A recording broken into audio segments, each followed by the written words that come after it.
Autour de la table, Bruno Besonnier. Salut Bruno, fondateur de Another Brain AI. Wilfried Galland. Salut Wilfried. Stratégiste Montpensier Finance. Et Luc Breton. Salut Luc, fondateur de Next Gen Entreprise. Alors j'avais une question très ouverte pour démarrer sur la politique, mais comme là il y a une actualité... je vous le raconte très très vite. Pourquoi est-ce que ça m'intéresse qu'on en parle? C'est qu'il se trouve que je discutais avec un certain nombre de patrons d'ETI hier soir. Et c'était sur quelles sont vos préoccupations aujourd'hui. D'ailleurs, je vous en parlerai un tout petit peu parce que les choses sont très calmes sur les salaires. Très calmes sur les salaires. Pour l'instant, disent-ils, les choses sont très calmes sur les salaires. Mais est venu assez vite... À ma grande surprise, la nomination, l'élection, donc maintenant elle est faite, d'Éric Coquerel, France Insoumise, à la présidence de la Commission des Finances. Pourquoi ? Et parce qu'il peut demander l'ensemble des dossiers fiscaux, c'est-à-dire le secret fiscal. Alors, il a le droit de demander, il n'a pas le droit de rendre public. Attention. Hein, voilà. Et d'ailleurs, Éric Coquerel lui-même, conscient d'ailleurs que cette inquiétude était en train de monter, l'avait mentionné en disant « je ne suis pas un perdreau de l'année ». D'ailleurs, il était membre de la Commission des Finances, mais simplement membre de la Commission des Finances de la précédente législature.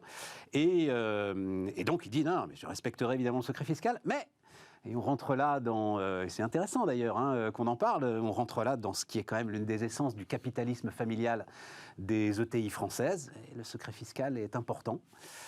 Et donc voilà, c'était leur inquiétude qui est venue assez vite. Wilfried, qu'est-ce que tu en penses? Toi aussi, qui est au contact professionnellement d'un certain nombre de ces, alors plus ou moins grandes fortunes d'ailleurs, mais en tout cas fortune entrepreneuriale, ça, il n'y a pas de doute là-dessus. Moi, je suis totalement conscient de l'inquiétude plus ou moins larvée, plus ou moins exprimée, sur le fait que une force politique ayant clairement comme objectif de renverser la table, et de se situer hors système, en tout cas hors système capitaliste, soit à la tête de la Commission des Finances, et donc capable de lever le secret fiscal. Mon sentiment là-dessus, c'est qu'on ne peut réellement dévoiler le croque-mitaine que si on l'intègre dans le jeu de la cité. C'est-à-dire que pour l'instant, il y a une espèce de jeu à se faire peur sur les barbares sont dans la place. La seule façon de civiliser, si nécessaire, les barbares, c'est de les intégrer dans la cité. Et donc de les intégrer dans les comités, les institutions de la République. On sait que Éric Coquerel a été, et tous ses confrères le disent, un membre assidu et sérieux avec une grosse capacité de travail de la Commission des Finances. Même Éric Woerth, je pense assez peu suspect de sympathie vis-à-vis des idées de la France Insoumise, l'a parfaitement reconnu.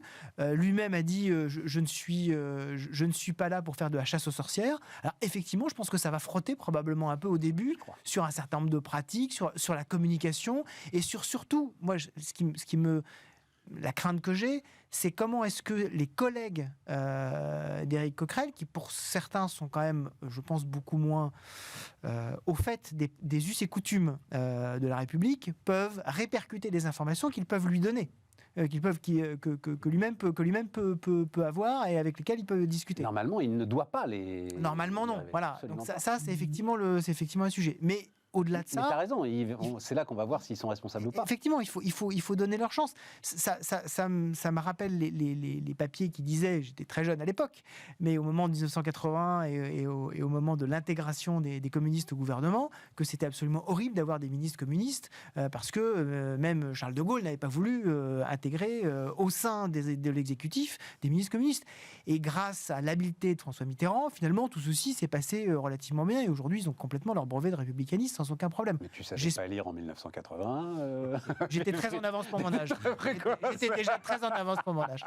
Et donc, effectivement, on a ce sujet-là. Moi, j'ai envie de faire confiance aux institutions dans leur capacité à avancer. C'est sûr que ça va être compliqué. C'est sûr que compte tenu en plus de la configuration de l'Assemblée, ça va forcément frotter sur un certain nombre de sujets. Mais faisons confiance aux institutions pour effectivement avancer dans une espèce de paix civile. On a beaucoup reproché à la France de mettre dans la rue ces dissensions et de vouloir les gérer par la violence. Si on peut les gérer par des confrontations verbales, ce serait peut-être quelque chose de très bien. Moi, je suis tout à fait d'accord avec ce principe et j'aime bien cette idée que moi j'avais vécu, parce que je suis moins jeune, sur d'autres sujets qui étaient sur le nucléaire, les pays qui ont l'arme nucléaire. Ouais. Et quand le Pakistan, l'Inde ont eu l'arme nucléaire, c'était la catastrophe, etc. Ouais. Et en fait, ceux qui se mettent à l'avoir deviennent responsables par rapport à ça. Tu as raison. Donc je pense que quand on est en charge, je sais pas, moi ce que je vois, c'est qu'on est responsable. Donc, et Bruno, on a vécu, toi comme moi, l'épisode dont parle Wilfried, moi, en tant qu'étudiant, vraiment. Et je crois que les enjeux de l'intégration des ministres communistes, il faut se souvenir, on est vraiment au cœur de la guerre froide, 80, dans un gouvernement français avec l'arme nucléaire, l'ensemble des enjeux de sécurité qui pouvaient se poser étaient sans doute beaucoup plus intense. Très très intense, oui. Que ceux du secret fiscal d'un certain nombre de patrons. Luc, comment est-ce que tu vois les choses ? Moi, je pense que tout député à l'Assemblée nationale n'a pas de procès en républicanisme en légitimité. À subir. Et à partir de là, les partis du centre, LR et LREM, ont fait un choix entre les deux partis de droite et de gauche, à leur droite et à leur gauche. Ils ont choisi celui-ci, ça aurait pu être de l'autre côté. Je pense que la personne en charge va prendre les attributs de ce poste. Et puis, je constate déjà sur le gouvernement et sur les décisions, notamment sur la pandémie, les effets de cette intelligence collective qui va naître de facto. C'est que on part peut-être moins vite sur des décisions unilatérales, en l'occurrence de passe sanitaire, qui étaient quand même très contestées. Donc je pense que possiblement on peut avoir quand même un certain nombre d'effets positifs du fait que des décisions qui autrefois n'étaient pas discutées du tout, il n'y avait aucun amendement, aucune intégration de cette capacité d'intelligence collective arrivent. Et d'ailleurs moi, dans le contexte business dans lequel je travaille, on parle d'un processus de décision par intégration d'amendements. On appelle ça des objections ou des tensions. Et on appelle ça le processus de décision par consentement et non pas par consensus. Et je pense que ça, c'est ce qui va se passer à partir de maintenant à l'Assemblée. Attends, parce que je la pressens, mais ça m'intéresse beaucoup. C'est quoi la différence entre consentement et consensus ? Avec consensus, c'est très simple, il faut que tout le monde soit d'accord. Donc, comme dirait Fernand Reynaud, ça peut prendre un certain temps, ou un temps infini. Et c'est cette fameuse phrase, qu'est-ce qu'un chameau, un cheval dessiné par un comité ? C'est ça, c'est-à-dire qu'on aboutit à quelque chose de bancal forcément. Qui n'a pas de forme, et qui n'est compris par personne. Et au final, c'est assez plat. Le consentement, c'est tout à fait différent. Les anglo-saxons parlent de « safe enough to try », good enough to be implemented. Donc on ne perçoit plus de danger suffisant pour s'opposer à la mise en œuvre de l'idée initiale. On l'a amendée suffisamment pour la rendre meilleure. Et à partir du moment où il n'y a plus d'objection valide à empêcher sa mise en œuvre, elle est mise en œuvre. Et donc ce principe-là permet à chacun, même s'il n'a pas la majorité, de proposer des améliorations. Et si rien ne s'y oppose, in fine, elle est mise en œuvre. On ne travaille pas sur la préférence de chacun, mais sur la zone d'acceptance de chacun. Et la zone d'acceptance, elle est très large, alors que la préférence, elle est très fine. Ouais, c'est intéressant. Et donc, si vous alignez les zones de la préférence ou la zone d'acceptance, eh bien, vous aboutissez à des multiples décisions très rapides ou aucune décision, ou alors avec un temps éternel. Ça peut être une vision aussi assez irénique de la chose, surtout connaissant notre capacité. Mais non, mais l'Assemblée en stage chez Luc, l'Assemblée devient une next-gen entreprise. C'est absolument concret ce que je dis là, puisque c'est mis en œuvre par des entrepreneurs. Et je suis bien d'accord avec toi, Wilfried, que dans la vie politique, on ne l'a pas encore vu, ou pas très souvent. Absolument. Vas-y, Bruno, je t'en prie. J'aime bien, je trouve ça beau, et puis je trouve ça. J'adore. Et ça me permet de comprendre des choses aussi. Mais j'aime bien. Consensus, consentement. Mais vous le savez, un de mes guides dans ces réflexions-là, ça a été le bouquin de Philippe Diribarne, La logique de l'honneur. Je ne sais pas si tu as eu l'occasion de lire, qui est sur la culture, la différence de culture d'un pays à l'autre. Et tu fais la référence en disant les pays anglo-saxons le font, le ci, le ça. Mais il y a des différences culturelles très très fortes entre les pays anglo-saxons et les pays français avec la logique de l'honneur. Je prends un exemple tout con, mais qui est est très parlant. Dans un pays anglo-saxon, quand il y a de la délégation, il y a forcément du contrôle avec. Enfin, ça fait partie, c'est la logique, reporting, contrôle. En France, le contrôle est toujours culturellement, globalement vécu comme un manque de confiance. Et c'est pas parce qu'on est des petits jeunes et qu'on ne sait pas manager, etc. C'est des choses qui sont profondément culturelles. Et donc, la culture du consensus, etc., moi, je trouve ça plutôt bien pour la France. Je suis demandeur, mais j'attends de voir. Alors, en l'occurrence, c'est très intéressant ce que tu dis, parce que en termes culturels, le consentement, c'est né aux Pays-Bas, dans les entreprises aux Pays-Bas, au moment de la Seconde Guerre mondiale, quand il a fallu prendre des décisions où des entreprises étaient proches du dépôt de bilan et qu'il a fallu intégrer les salariés pour prendre des décisions assez radicales, mais que le chef ne voulait pas assumer seul parce qu'il était trop social pour le faire. Avant, le consensus fonctionnait à peu près parce qu'il y avait de la richesse, etc. Et quand ça a été plus difficile, le consentement est apparu. Et ça a permis de sortir de l'ornière, de prendre des choix difficiles qui étaient néanmoins collectifs. Et donc c'est profondément européen comme manière de décider. Philippe Diribarne te dit la culture des Pays-Bas, depuis très très très longtemps, c'est une culture du consensus. C'est leur culture. Oui, c'est ce que je viens de dire, mais elle a accouché du consentement. Oui, mais c'est pas pour autant que c'est très européen. Oui, mais ce qu'il explique, c'est que la culture du consensus a réussi à évoluer vers le consentement pour permettre la radicalité, parce que le consensus ne permet pas la radicalité. Ouais, sauf que nous, on ne vient pas du consensus. C'est-à-dire qu'en fait, les Pays-Bas viennent du consensus, arrivent au consentement. Nous, on vient de la conflictualité et de la verticalité, qui est le pouvoir français. Et il faut aller effectivement, là aussi, vers le consentement. Mais on ne part pas du consensus du tout. Non, mais je pense que cette évolution pour la France, elle sera nécessaire, elle est très positive. Et de ce point de vue-là, ce qui s'impose à nous, puisque la France ne se réforme qu'à coup de butoir et de contraintes et de crises, eh bien, c'est le bon moment de le faire. Et en politique comme dans le business. J'ajoute à ceci, nouveau personnel politique. C'est-à-dire sur 2 législatures, énorme brassage du personnel politique. Il te reste assez peu d'ailleurs on va appeler politiciens professionnels chevronnés qui en sont à leur 4e ou à leur 5e mandat. C'est vrai. Et on a vu à travers LREM, l'élection 2017, la déception, j'en connais personnellement quelques-uns, la déception très profonde des entrepreneurs qui sont arrivés à l'Assemblée parce que justement, ils découvraient un monde, mais qui n'avait rien à voir avec le monde dans lequel ils avaient travaillé, où on est en co-construction permanente. Donc est-ce que ces gens-là vont pas aussi se dire, tiens, bon Dieu, il y a peut-être moyen de faire quelque chose? Parce que le boulot de député, c'est un sacré boulot. C'est des gens qui font, moi j'insiste toujours là-dessus, des sacrifices financiers pour beaucoup d'entre eux, importants. Et qui travaillent comme des chiens. Qui travaillent comme des chiens, dans des conditions qui sont des conditions assez invraisemblables. On en a parlé autour de cette table, je me souviens de pourfendeurs de la dépense publique qui disaient, et notamment l'Institut Molinari, qui dit mais il faut absolument, s'il y a une dépense à faire, mais c'est renforcé, mais x10. C'est-à-dire la façon dont nos députés sont entourés par rapport à un représentant américain ou un congressiste américain, mais c'est ridicule. Y compris les moyens matériels qui sont absolument dramatiques. Moyens matériels, moyens de staff, d'expertise, etc., etc. Donc tu vois qu'à un moment on est un révélateur là-dessus pour être super intéressant. Espérons-le. Mais c'est un acte de foi.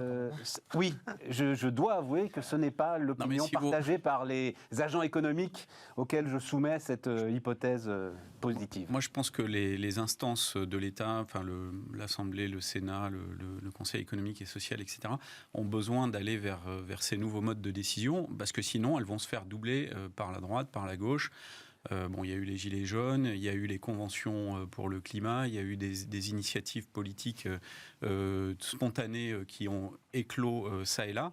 Et donc, si on ne veut pas qu'à un moment donné, ces instances se dévitalisent totalement et soient des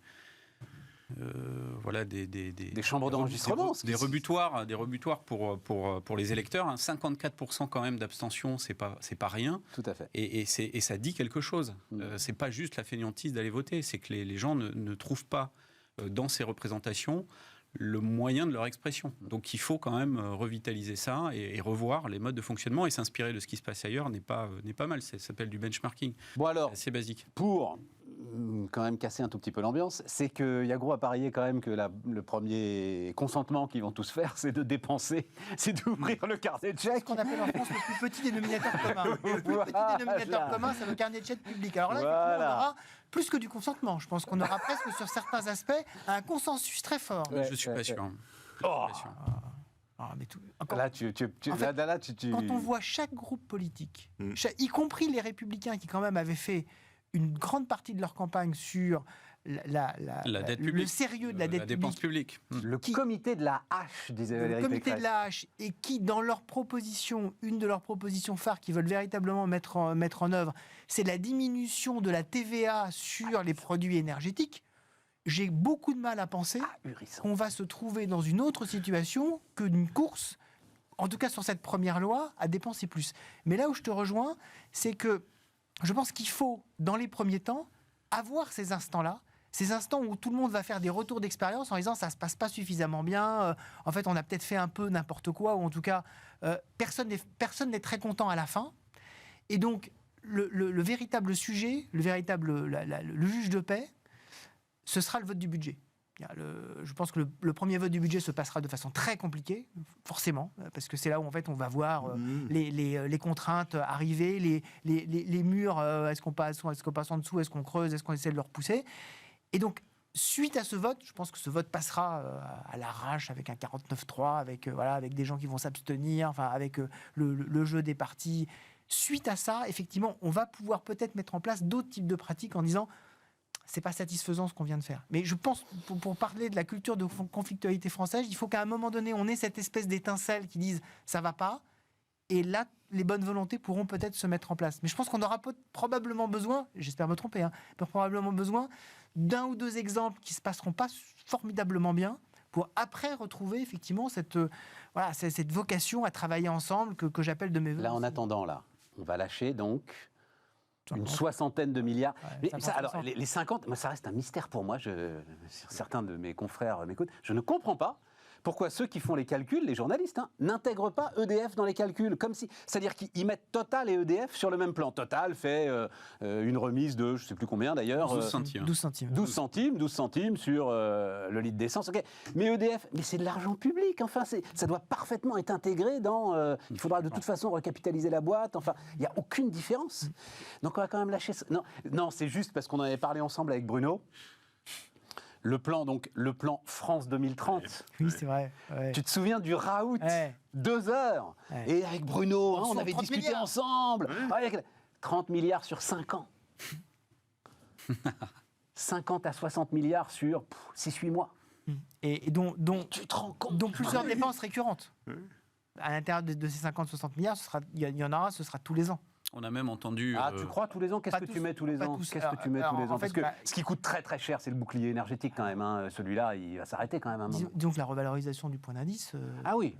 Mais c'est quand même, c'est un peu d'argent quand même. 7 milliards et demi, 8 milliards, c'est ça. Voilà, donc elle n'est pas légitime, cette revalorisation du point d'indice. Je crois qu'elle l'est. Non, mais je ne la remets pas du tout en cause, mais ça veut dire que c'est... Si on raisonne de la même façon, sur 5 ans, c'est 35 milliards. C'est dur. Ouais. C'est plus... donc en fait, l'ordre de grandeur est encore supérieur pour aller dans ton sens. Puis de l'autre côté, France 2030, maintenant, ils ont, en agrégeant avec ce qui restait dans certains... C'est passé à 54 milliards. Mais c'est quelque chose qui était prévu pour être en parallèle avec tous les autres dispositifs de soutien de l'innovation, pour prendre des paris et pour aller vite et prendre des paris et focaliser et concentrer sur certains... Et ça, petit à petit, c'est en train d'être dilué, d'être phagocyté, d'être intégré par tout le système ENARC, BPI, etc. Aspiré par Bercy. Ouais, exactement. Enfin, on voit pas grand-chose ça se repousse, on voit pas grand-chose. Et j'ai peur, moi, que cette idée que je trouve géniale d'être prêt à prendre des paris, ce qui est un peu risqué, prendre des paris, parce que forcément, il y en a qui seront perdus et tout. Et j'ai peur que ça tombe à l'eau, que ça rentre dans une... Le sujet de la dépense... Moi, ce que j'ai entendu plus ahurissant dernièrement, c'est le terme que je croyais qu'on n'entendrait plus jamais de soult liées à l'inflation. J'ai trouvé ça magnifique. Magnifique. Attends, mais la Soult, et c'était France Télécom, la Soult. C'est quoi la Soult? Il faut que tu m'expliques. C'est l'excès de recettes fiscales. Ah oui, liées, la cagnotte. La cagnotte. La cagnotte. Oui, mais Soult, c'est mieux. Soult, pourquoi Soult, c'est mieux? Soult, plus. En fait, Soult, il y a un côté historique qui nous ramène justement à toute notre longue histoire de dépenses publiques. Cagnotte, ça fait un peu télé-réalité. Voilà, donc Soult, ça fait notaire aussi, c'est un truc sérieux. Voilà, exactement, on sent l'officier d'état civil. Oui, mais en l'occurrence, parce que alors ça, c'est ce que j'entends aussi, finalement, l'inflation est bonne pour la grande logique keynésienne, l'inflation est bonne. Mais pas quand c'est de l'inflation énergétique, pas quand c'est en fait un impôt que tu payes aux Qataris et aux producteurs de schiste américains. Oui, mais là, oui, mais en fait, ce qui est intéressant, c'est que quand on dit que c'est favorable, on reconnaît plus qu'à demi-mot que l'inflation a dépassé le simple domaine juste énergétique, voire agroalimentaire. C'est quoi tes calculs à toi? Ça reste 70%, c'est l'énergie de l'inflation aujourd'hui? Ça a baissé un peu parce que l'alimentaire est monté? Énergie plus agroalimentaire, c'est un peu plus de 50%. Ouais. Donc ça veut dire... c'est pas pareil, l'agroalimentaire, à la limite, on en profite. Enfin, ceux qui produisent en profitent. L'énergie, non? L'énergie aujourd'hui, c'est un peu moins de 40. C'est un peu moins de 40. Parce que justement, il y a ce bouclier. Hein. Ouais. S'il n'y avait pas ça, on serait... Oui. Voilà. Ouais. Mais effectivement, l'inflation, c'est d'ailleurs assez connu, hein, l'inflation pour un pays endetté est, dans une certaine mesure, une bénédiction. C'est pas mal, oui. La problématique de l'inflation, la véritable problématique de l'inflation, c'est est-ce qu'elle va casser les anticipations économiques des acteurs? Est-ce qu'elle va casser le chemin de croissance? La plupart des études, il y a deux études là-dessus. Il y a une étude de Robert Shiller qui a été faite en 96 de mémoire et une étude de la Banque mondiale, à peu près dans les mêmes eaux. Robert Shiller, qui a étudié l'inflation aux États-Unis, dit l'inflation sur les années 80 et début des années 90, donc en moyenne on est autour de 5-6% d'inflation, ça n'a pas été un problème. Voilà. En fait, sur les anticipations des acteurs, la trajectoire de croissance, les prix se sont ajustés, mais globalement, ce n'est pas un problème. La Banque mondiale, elle trouve que le seuil, c'est 40%. Quand vous n'êtes pas à 40% d'inflation, en dessous, on finit par retomber sur nos pattes. 40%, en gros, c'est aujourd'hui ce qu'on a en Argentine et ce qu'on tutoie en Turquie. Mais en dessous, finalement, les anticipations des acteurs s'ajustent, les salaires finissent par retrouver le bon seuil, alors avec un peu de retard, c'est ce qu'on voit aujourd'hui. Et attends, quand on décide de la casser, alors on va être très années 80 là, pardon, ok boomer, quand on décide de la planche à voile de Jacques Delors, quand on décide de la casser sur 82, 83, 84, elle est à 12-15%, elle n'est pas à 40%, ouais. Et c'est en train de casser complètement la machine. Exactement, donc en fait le sujet c'est qu'il ne faut pas aller trop fort. Pour le casser. Moi, j'aime bien regarder la période Paul Volcker aux États-Unis. Ouais. Tout le monde dit Paul Volcker a monté les taux jusqu'à 18% pour casser l'inflation. C'est cette période-là. Mais non, il l'a pas fait pour casser l'inflation, Paul Volcker.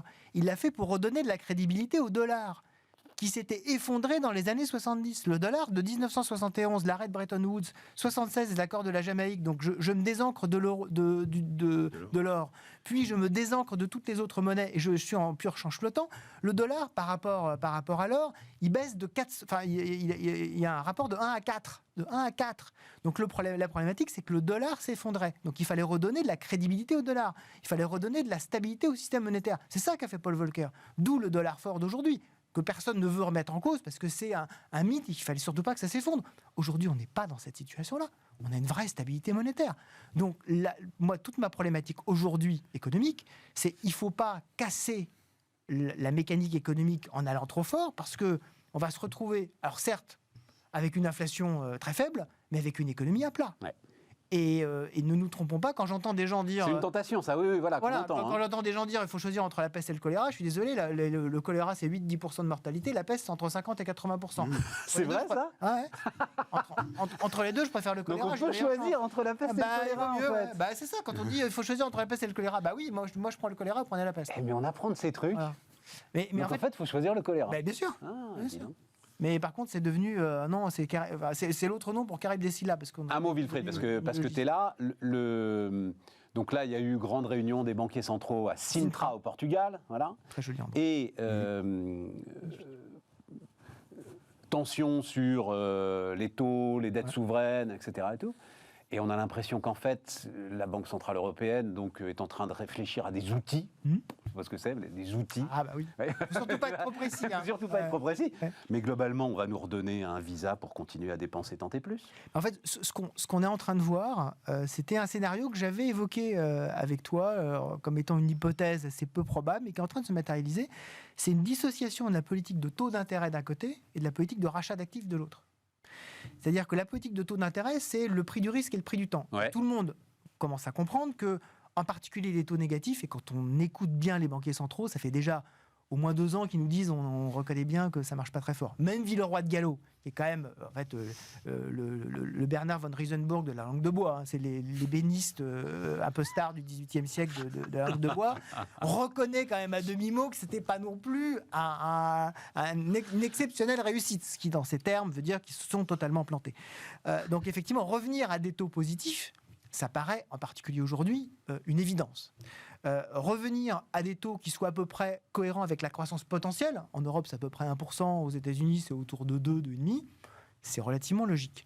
Aller au-delà, ça s'annonce peut-être compliqué. Et ça n'exclut pas les rachats d'actifs, alors qu'on pensait que les deux étaient liés. Donc, pour compenser, en particulier en Europe, le fait qu'on a cette problématique de fragmentation, donc de prime à la désintégration de la zone euro, pour ça, il faut quand même un petit outil pour permettre de calmer le marché de la dette et pour dire la zone euro reste une zone unique, un peu comme la zone dollar, et donc arrêter de nous tirer les choses dans tous les sens.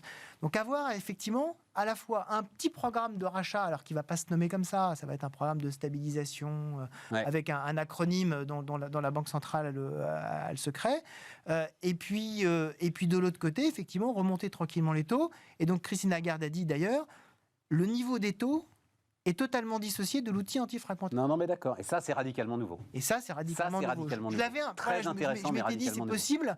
Là, effectivement, mais par contre, on ne sait pas comment le système financier peut réagir à ça. Oui, tout à fait. Parce que les gens disent en même temps, on appuie sur l'accélérateur et le frein, ça peut faire exactement. Une tête à queue. Voilà. Normalement, ça fait un tête à queue. Normalement, ça fait tête à queue, mais bon, avec les as de la conduite sur glace, ça peut donner des choses intéressantes. Voilà. Bruno ? J'ai rien à dire, je trouve ça génial. J'adore quand tu t'exprimes et quand tu racontes des choses. Mais tu sais, c'est ce qui tient l'économie aujourd'hui. Hein. Non, mais c'est quand même elles qui ont pris le contrôle du truc. Les banquiers centraux, pas moi. Oui. Non, mais je les banquiers centraux. De toute façon, à chaque fois qu'on se voit depuis déjà quelques années, on se dit, voilà, c'est fini. Là, ça y est, on va arrêter de parler de nouveau les banquiers centraux. Et régulièrement, comme en fait, le cœur de nos économies, c'est la finance, parce qu'en fait, on achète la croissance à crédit. Exactement. On fait de plus en plus monter les effets de levier partout. Et donc, quand on fait monter les effets de levier, le prix, c'est ceux qui vont piloter le prix du risque, le prix du temps. Donc, ce sont les banquiers centraux. Luc ? On n'en sort pas. Moi, j'espère que la Banque centrale, une fois de plus, pourra éviter la hausse des taux excessive, hein, mais c'est vraiment le gros danger que l'on a. Je parlais de cette soulte qui me faisait rire et pleurer. Oui, t'as raison. Ouais. Et on sait très bien que l'engrenage, c'est dépenses publiques, inflation, hausse des taux, et c'est mortifère. Donc s'il y a un magicien au-dessus qui peut régler ça, si les pays du Nord acceptent notre folie au Sud, pourquoi pas ? Ils n'ont pas jusqu'à quand tout ça peut durer ? Et c'est pour ça que je pense qu'à l'Assemblée, si les taux commencent à devenir inquiétants, qu'on ait envie de dépenser ou pas, il va falloir revenir à la raison et reconsidérer ce que c'est que la dépense publique, qui n'a pas été travaillée depuis une éternité. Je ne me souviens plus... 74, si tu cherches le dernier budget à l'équilibre, c'est 1974. J'avais 1 an, donc ça fait... Là, on est sûr que Wilfried ne savait pas dire. Pour un côté positif, non, j'étais là. Mais pour finir quand même sur une note positive, quand on regarde les anticipations d'inflation qui sont sur le marché, hein, on voit des anticipations d'inflation par exemple à 5 ans, ça fait quelques mois, ça fait depuis mars aux États-Unis et depuis mai, donc c'est récent en Europe, qu'elle baisse. Et qu'elle baisse assez significativement. Wilfried, je me permets, personne n'a la moindre queue de cerise pour essayer d'analyser ce qui peut se passer. Non, mais en revanche, ce que je dis, c'est que ce sont ces indicateurs qui sont regardés par les banques centrales. Et donc, c'est en fonction de ces indicateurs qu'elles vont effectivement prendre des décisions sur la cible de niveau de taux. Et donc, ça peut nous permettre d'avoir effectivement un plafond à un moment donné dans les hausses de taux en disant... Il n'est peut-être pas nécessaire, même si on veut absolument casser l'inflation, et si on veut absolument avoir la peste, plutôt que le choléra, il n'est peut-être pas nécessaire d'avoir, effectivement, en cible quelque chose de trop haut, parce que justement, on est déjà en train de faire baisser les anticipations. On marque une pause.